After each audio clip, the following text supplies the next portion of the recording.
नमो नमः। नमः संस्कृताय। संस्कृत सुधा के अंतर्गत आप सभी का स्वागत है। आज हम लोग जिस विषय का अध्ययन करने जा रहे हैं वह है अथर्ववेद में राष्ट्र अभिवर्धन सूक्त। राष्ट्र अभिवर्धन सूक्त अथर्ववेद के प्रथम कांड का 29वां सूक्त है और इसके अध्ययन का उद्देश्य या पाठ्यक्रम में इसको समाहित करने का उद्देश्य है कि विद्यार्थियों को अथर्ववेद का सामान्य परिचय देना, सामान्य ज्ञान प्राप्त कराना, राष्ट्र अभिवर्धन सूक्त का विशिष्ट अध्ययन करना और साथ में वैदिक संस्कृत भाषा की शब्दावली से सुपरिचित होना। राष्ट्र अभिवर्धन सूक्त में क्या विषय वस्तु प्रकट की गई है, किस प्रकार की भाषा शैली है, इस प्रकार का विशेष अध्ययन कराना। राष्ट्र अभिवर्धन जैसे कि नाम से ही प्रकट होता है कि ये राष्ट्र की अभिवृद्धि की बात करता है, अर्थात देशभक्ति के भाव, स्वराष्ट्र के प्रति सम्मान के भावों को जागृत करना भी इसके अध्ययन का उद्देश्य है। और साथ ही हमारी राष्ट्रीय एकता और सर्व कल्याण जैसे जो भारतीय सांस्कृतिक मूल्य हैं उसको हमारे अंदर जगाना, अवबोध कराना, उनकी महत्ता का परिचय देना, यह सब भी इस अध्ययन के राष्ट्र अभिवर्धन सूक्त के अध्ययन के उद्देश्य है। हमारे भारतीय संस्कृति में सिर्फ अपने कल्याण की बात नहीं कही गई है। हर जगह वैदिक साहित्य में हम जहाँ भी देखते हैं सर्व कल्याण, सर्वभूतेषु हितम्रता की बात की गई है। तो राष्ट्र अभिवर्धन सूक्त का भी यही उद्देश्य है। राष्ट्र अभिवर्धन सूक्त को पढ़ने से पहले, उसके मंत्रों का अध्ययन करने से पहले कुछ मुख्य बिंदु हैं, उनके विषय में जान लेते हैं कि राष्ट्र अभिवर्धन सूक्त को सपत्न क्षयण सूक्त के नाम से भी जाना जाता है। अर्थात राष्ट्र अभिवर्धन, हमारे राष्ट्र की उन्नति हो, और सपत यानी कि शत्रुओं का क्षयण, शत्रुओं का नाश हो, यानी जो हमारे राष्ट्र विरोधी शत्रु हैं उनका क्षय और राष्ट्र वृद्धि, तो दोनों एक बात है। इसलिए इसे सपत्न क्षयण सूक्त के नाम से भी जाना जाता है। इस सूक्त के ऋषि वशिष्ठ माने गए हैं। इस सूक्त के देवता अभिवर्तमणि ब्रह्मणस्पति हैं, उनसे प्रार्थना की गई, उनसे कामना की गई है, अतः यह देवता है। और इसमें अनुष्टुप छंद का प्रयोग किया गया है। राष्ट्रभक्ति से परिपूर्ण यह सूक्त वेदों में राष्ट्रभक्ति की भावना का निदर्शन कराता है। अर्थात अगर हम देखें तो वैदिक काल से ही हमारे साहित्य में राष्ट्रभक्ति की, हमारे संस्कृति में राष्ट्रभक्ति की बात की गई है। तो वेदों में राष्ट्रभक्ति की जो चेतना है, जो स्वर है, वो इसमें गूंजते हैं, इसका निदर्शन कराता है। देखते हैं प्रथम मंत्र। अभिवर्तेन मणिनः येनेन्द्रो अभिवावृधे तेनास्मान ब्रह्मणस्पते अभिराष्ट्राय वर्धे। राष्ट्राय, यहाँ पर राष्ट्र के लिए चतुर्थी विभक्ति का प्रयोग किया, के लिए के योग में राष्ट्राय वर्ध है। सब बात जो की जा रही है वो राष्ट्र की वर्धन के लिए की जा रही है। ब्रह्मणस्पति से कामना है, हे ब्रह्मणस्पति, जिस समृद्धिदायक मणि से इंद्रदेव की उन्नति हुई, ये नेन्द्र मणिनाह इंद्र अभिवृद्धे, जिस मणि से इंद्रदेव की उन्नति हुई उसी मणि से तेना स्मान, उसी मणि से आप हमें राष्ट्र के लिए विकसित करें। अर्थात जिस मणि ने इंद्रदेव को समृद्धशाली बनाया, हे देव, उसी मणि के माध्यम से आप हमें भी समृद्ध करें, जिससे कि हम राष्ट्र की उन्नति कर सकें।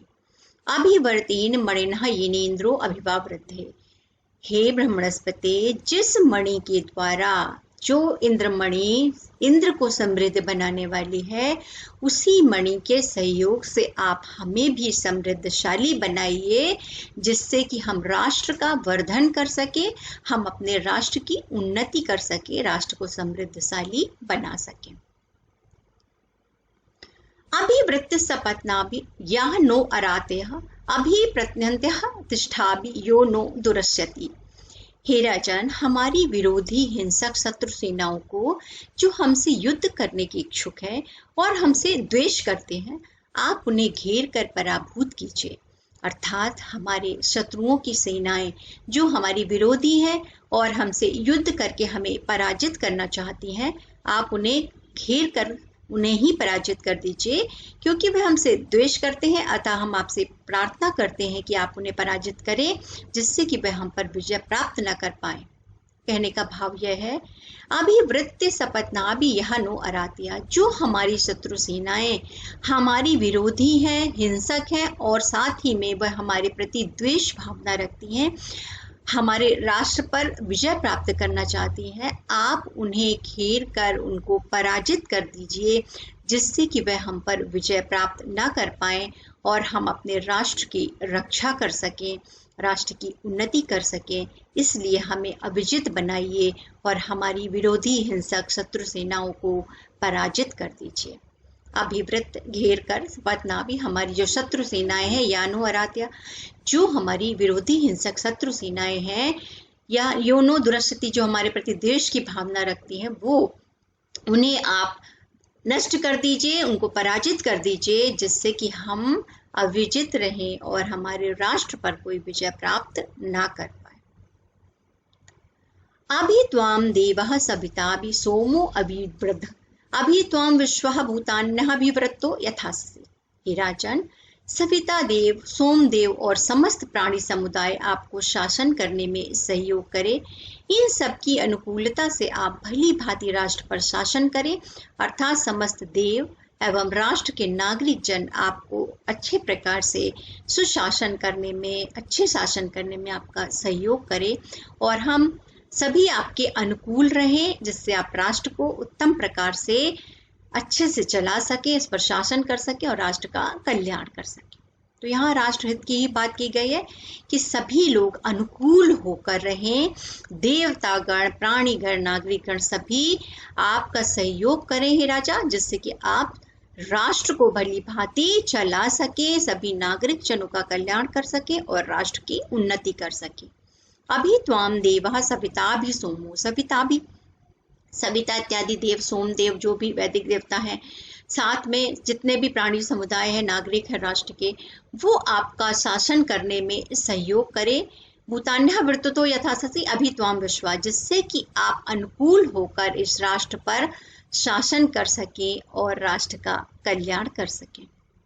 तो इस मंत्र में भी राष्ट्र की उन्नति की भावना प्रदर्शित की गई है।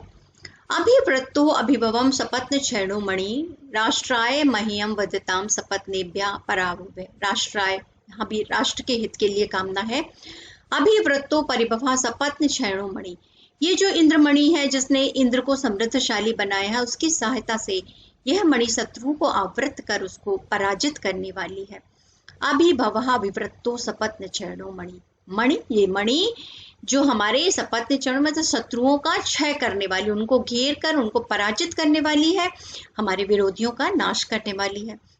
राष्ट्राय मह्यम बद्धताम, इसलिए राष्ट्र के हित की कामना से इस मणि को हम अपने शरीर में बांधे, जिससे हमारी रक्षा हो सके और साथ में हमारे शत्रुओं की पराजय हो सके और हम अविजित होकर अपने राष्ट्र की उन्नति कर सके। ऐसी इस मणि से कामना है कि इसके सहयोग से हम शत्रु सेनाओं को पराजित कर सके और अपना राष्ट्र का कल्याण कर सके। उदसो सूर्यो अगाध इदम मामकम वचम यथाहम शत्रुहो सान्य सपत्नः सपत्नः। सूर्यदेव उदित हो गए हैं। उदसहु सूर्यो, सूर्यदेव उदित हो चुके हैं, प्रातः काल हो गया है। अगाध विधम वामकम वचम, और उसी के साथ प्रातः काल में होने वाले हमारी वाणी यानी मंत्रोच्चारण आदि की क्रियाएं प्रारंभ हो चुकी हैं। तो सूर्यदेव उदित हो गए हैं, हमारी वाणी यानी मंत्र शक्ति आदि प्रकट हो गई है। इसके प्रभाव से हम शत्रुनाशक, दुष्टों पर आघात करने वाले तथा शत्रुहीन हों, अर्थात प्रातः काल में सूर्य का उदय हो गया है। हम वाणी के माध्यम से अपनी मंत्र शक्ति को उद्भाषित कर रहे हैं, अतः सूर्य के प्रकाश एवं मंत्र शक्ति के प्रभाव से हमारे शत्रुओं का नाश हो और हम शत्रु विहीन होकर राष्ट्र कल्याण में रत रहें। उदसहु सूर्यो अगाधो इदम मामकम वचम, सूर्य देव का उदय हो चुका है, हमारी वाणी प्रकट हो रही है, हम मंत्रोच्चारण आदि कर रहे हैं। अर्थात वैदिक काल में इस प्रकार की परंपरा रही होगी कि प्रातः सूर्योदय के साथ ही मंत्रोच्चारण आदि क्रिया विधियां संपन्न की जाती होंगी। तो उसी का उल्लेख है, याद हम शत्रु हो सपत्न्याम सपना।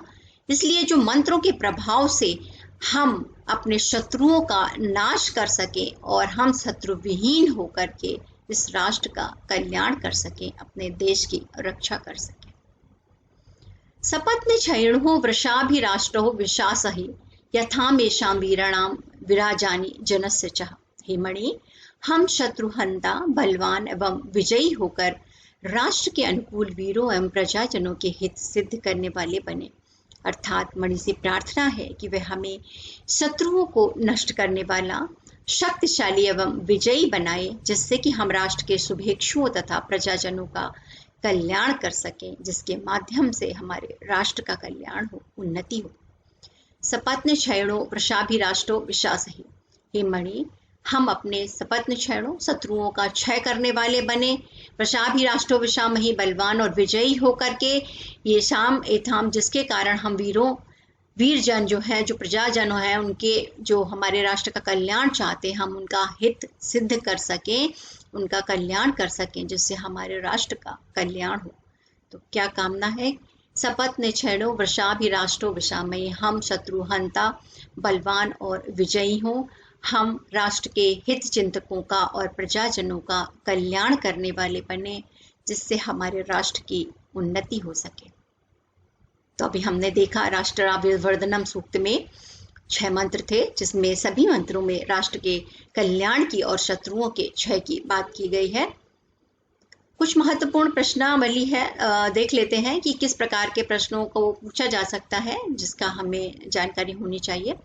राष्ट्र अभिवर्धन सूक्त किस वेद से संबंधित है? तो जैसा भी हम लोगों ने पढ़ा कि राष्ट्र अभिवर्धन सूक्त अथर्ववेद से संबंधित है। राष्ट्र अभिवर्धन सूक्त को अन्य किस नाम से जाना जाता है? राष्ट्र का वर्धन और शत्रुओं का क्षयण, 2 बात बताई गई थी।